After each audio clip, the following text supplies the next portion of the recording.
Before we begin, I'd like to acknowledge the traditional custodians and their ancestors of the unceded lands and waters on which we live, work, and depend. We recognise all First Nations peoples around the world and celebrate their enduring connections to country and pay our respects to elders past, present, and emerging.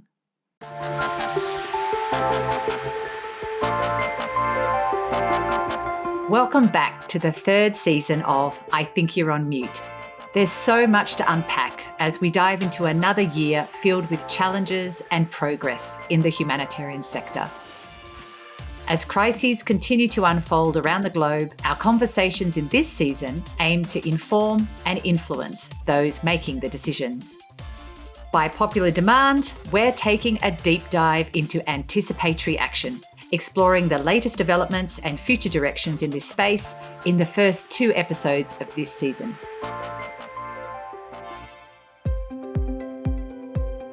We're delighted that we're able to collaborate with the Food and Agriculture Organization of the United Nations, or FAO, as a technical partner for these episodes.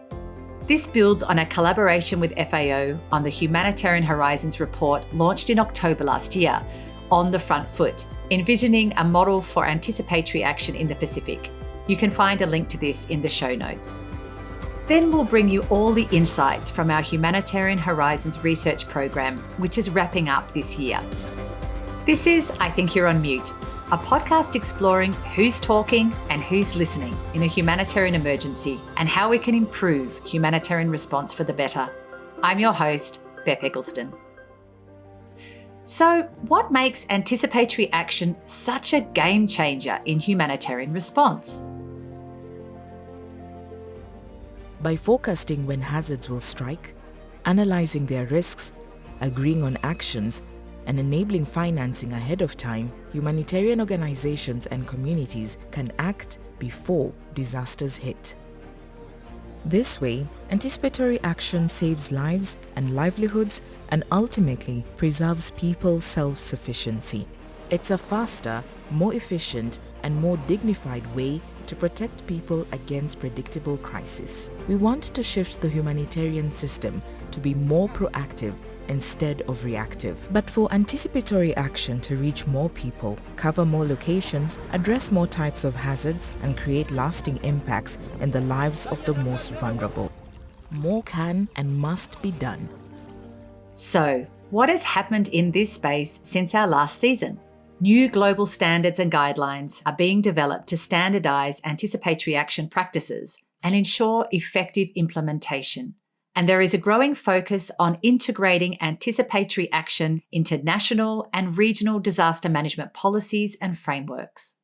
As part of this evolution, the vital role that social protection systems can play in anticipatory action is really being recognised.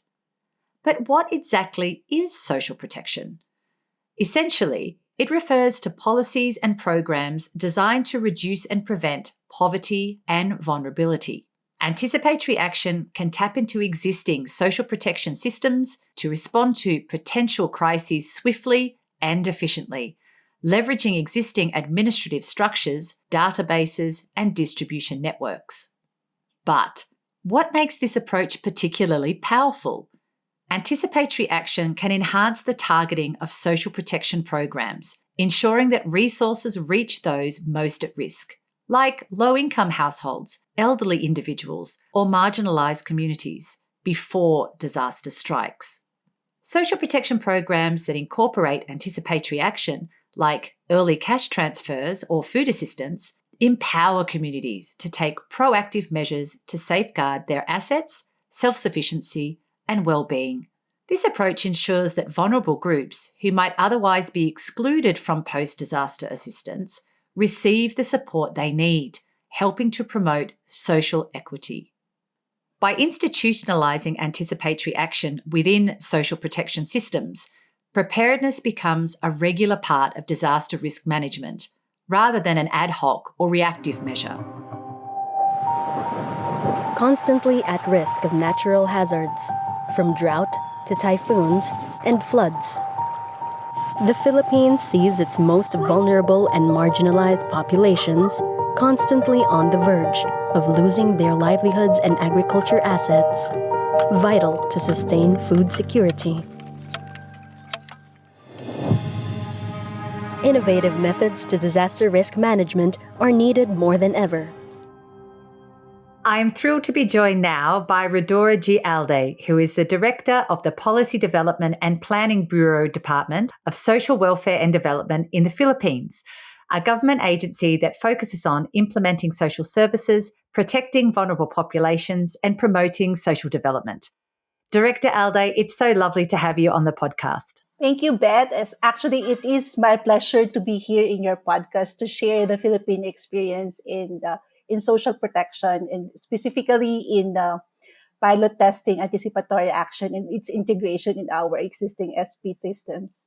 Director Alday, could you start by sharing with us which social protection programs in the Philippines have benefited from incorporating anticipatory action? Together with the FAO here, the SWD and FAO piloted an anticipatory action which we called Be Spared.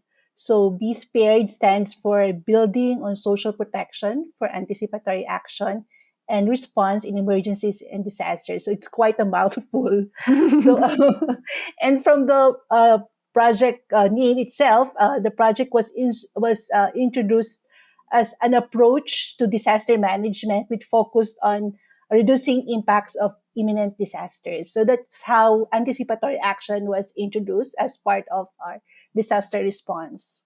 Fantastic.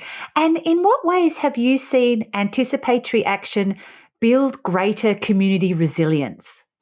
Since the pilot project has just been around for more or less than 2 years, I think, in the Philippines, it's a bit early to draw conclusions on how it contributed to building resilience. But what have been shared by the communities who have implemented the project, I can definitely say that has established some of the basic foundations towards building a community resilience. For one, the community themselves, together with the local government officials and the communities, were able to use scientific data or information in understanding risks and vulnerabilities. And they were able to also identify who among the population will be most likely to be affected, and the possibility of having a program that would actually reduce the impact. And itself is already a significant step towards building resilience. It is a demonstration actually of building their capacity to anticipate.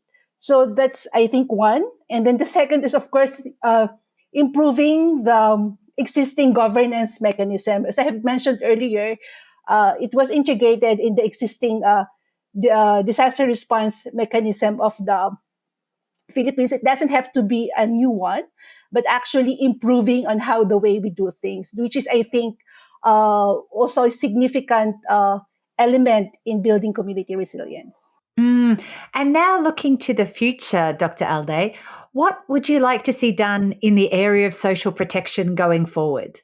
Okay. As I think I really support and advocate that multi-hazard early warning systems be set up and incorporated into the entire social protection delivery system, especially the impact-based forecasting, so that we can really improve our beneficiary targeting system. This would actually have an impact on the financing available. So, of course, it would really help us if there's a ready financing available for this type of programs, because currently we have challenges on the current financing available for providing anticipatory action. Thank you so much, Dr. Alday. That's fantastic. It's wonderful to learn just how community resilience can be supported through these social protection programs and that integration of anticipatory action. Thank you so much. Thank you, Beth.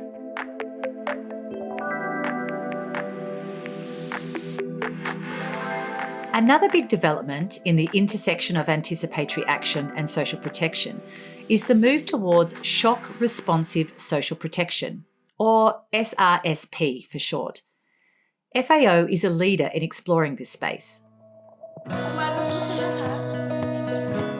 By working closely with various government counterparts in Isabela Province, FAO and DSWD pioneered the anticipatory action through social protection approach and supported over 964 affected farming households through timely, flexible, and effective actions such as distribution of conditional cash for supplemental irrigation to bring water to their farmlands, distribution of farming tools to beneficiaries of the Cash for Work and Cash for Training program of DSWD's Project Lawa and Binhi, and distribution of multi-purpose cash assistance to promote food security.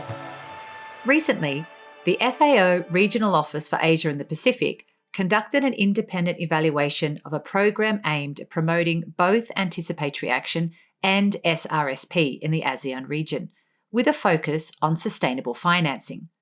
The evaluation showed that integrating anticipatory action with SRSP enhances the effectiveness of social protection systems in preparing for and responding to crises, which in turn improves community resilience by enabling timely and targeted support during emergencies.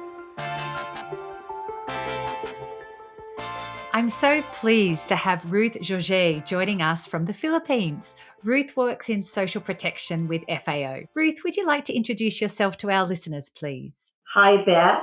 So my name is Ruth Georget, and I work for the Food and Agriculture Organization of the United Nations. And we are a partner of the Department of Social Welfare and Development in the implementation of anticipatory action, and we link it to social protection systems in the country. So Ruth, linked to that, I'm interested to understand, how has anticipatory action supported your work in social protection? When we speak about anticipatory action, what's important is that we look at several critical elements. One is in terms of looking at the early warning systems and forecast information.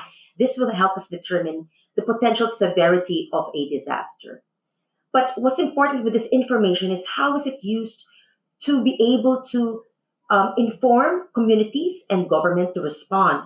And using the existing poverty registry of the government, we're able to reach out to the poorest and most vulnerable sectors. And this is why it's important to link anticipatory action with social protection. You know, Beth, in the Philippines, there are a lot of pilots for anticipatory action. But what is unique with this work with DSWD is that knowing there is a robust social protection system, meaning targeting, delivery in terms of additional potential programs or social assistance programs, we are able to scale up this approach. It's so interesting to hear that you've mentioned that there are many pilots. It certainly seems that anticipatory action is really a thematic area that has so much interest in it. So do you feel like there's any common misconceptions about the effectiveness of anticipatory action that you think need to be addressed or challenged? Well, first and foremost, anticipatory action is still a more, let's say, a young concept in terms of humanitarian response. Like in the past, a lot of practitioners are familiar with disaster preparedness and response or post response.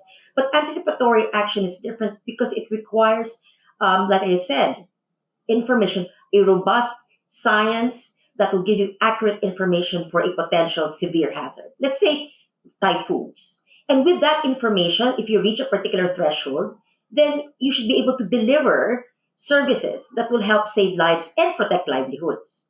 And the misconception there is because we have not been fully been able to capture the evidence or test in full at scale anticipatory action. And that's why this pilot, Be Spared, or Building on Social Protection for Anticipatory Action in Response to Emergencies and Disasters, it's a mouthful. We need to be able to capture that evidence and bring it up to a level where people can better understand what is the impact or what would be the advantage of pursuing this. In some studies, Beth, especially within FAO, we say that for every dollar you've invested in anticipatory action, you can reap the benefits of or save $4. So that's a way of measuring how AA is really different and has created an impact. But again, it's still young. We still need to gather more evidence. And I think this is where our partnership with the government will really help in this endeavor. And Ruth, from your experience, what are the key factors that contribute to the success of anticipatory action interventions? As I mentioned, one would be having a robust social protection system that you can latch on. We have a very clear targeting mechanism to the listahan or the poverty registry. Second is that we need to have the science-based information that will help us have more accurate information for an impending disaster. And then third, flexible financing. We need to have the financing that will be made available before a disaster hits. In the Philippines right now, the law allows for an ex-post response, like after the fact, when a typhoon hits or when a flood hits.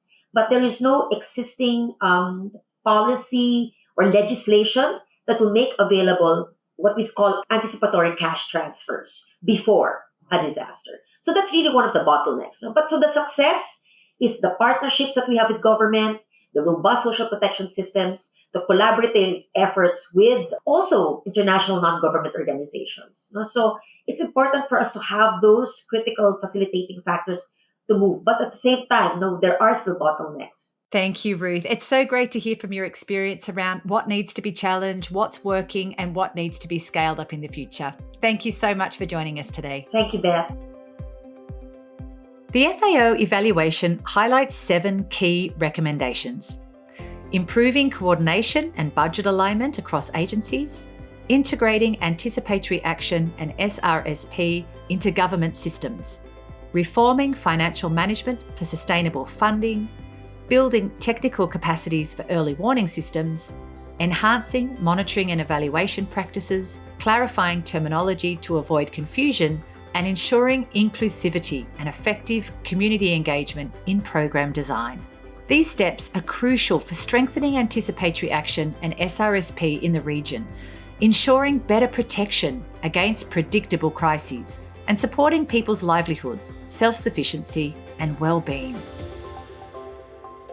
In the next episode, we'll explore the technology being tested and employed to make anticipatory action even more efficient and effective. I'm Beth Eggleston, and this is I Think You're on Mute. This podcast, I Think You're on Mute, is supported by the Australian Government through the Department of Foreign Affairs and Trade. The views expressed through this podcast are the presenters alone and are not necessarily the views of the Australian Government. A special thanks to FAO colleagues for connecting us with such wonderful guests and sharing the work that they're doing in the region. This podcast was produced and recorded by Room 3, a production company that works with not-for-profits and social enterprises, and supported by Green Letter Communications.